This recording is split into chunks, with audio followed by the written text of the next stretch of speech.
নমস্কার, আপনারা দেখছেন বঙ্গবার্তা। সবার কাছে সবার কথা। কি ঘটছে রাজ্যে, দেশে ও দেশান্তরে দেখে নেব এক নজরে।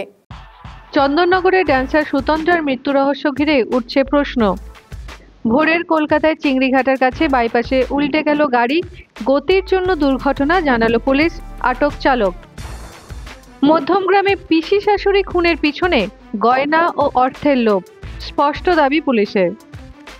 বীরভূমের মুরারাইতে মুখ বধির তরুণীকে ধর্ষণের অভিযোগ। আজ নেতাজি ইন্ডোর স্টেডিয়ামে তৃণমূল কংগ্রেসের গুরুত্বপূর্ণ বৈঠক, কর্মীদের উপস্থিতি বাধ্যতামূলক। সিবিআই চার্জশিটে অভিষেক বন্দ্যোপাধ্যায়ের নাম থাকা প্রসঙ্গে প্রেস বিজ্ঞপ্তি সাংসদের। শিক্ষক নিয়োগ দুর্নীতিতে মন্ত্রী পার্থ চট্টোপাধ্যায় ও অভিষেক ব্যানার্জির মতবিরোধ দাবি সিবিআইয়ের। উত্তরবঙ্গে আজ বৃষ্টির পূর্বাভাস, দক্ষিণবঙ্গে তাপমাত্রা বাড়ছে।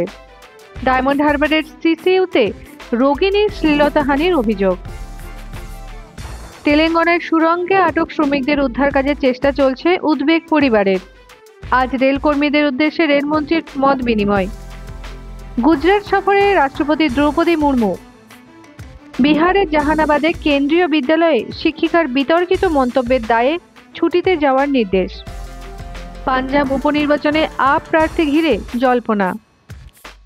বাংলাদেশে এবার মৌলবাদীদের দল গড়া নিয়ে উদ্বেগে প্রকৃত আন্দোলনকারীরা। বাংলাদেশ চলেছে আফগানিস্তানের তালিবানদের পথেই, অভিযোগ আওয়ামী লীগের। শ্রীলঙ্কায় আটক 27 জন ভারতীয় মৎস্যজীবীদের ঘরে ফেরালো ভারত সরকার। চ্যাম্পিয়ন্স ট্রফিতে আজ পাকিস্তানের মুখোমুখি বাংলাদেশ, আফগানিস্তানের কাছে হেরে বিদায় ইংল্যান্ডের। খনিজ পদার্থ বিক্রি নিয়ে রাশিয়া আমেরিকা চুক্তি। দেখতে থাকুন বঙ্গবার্তা, সবার কাছে সবার কথা।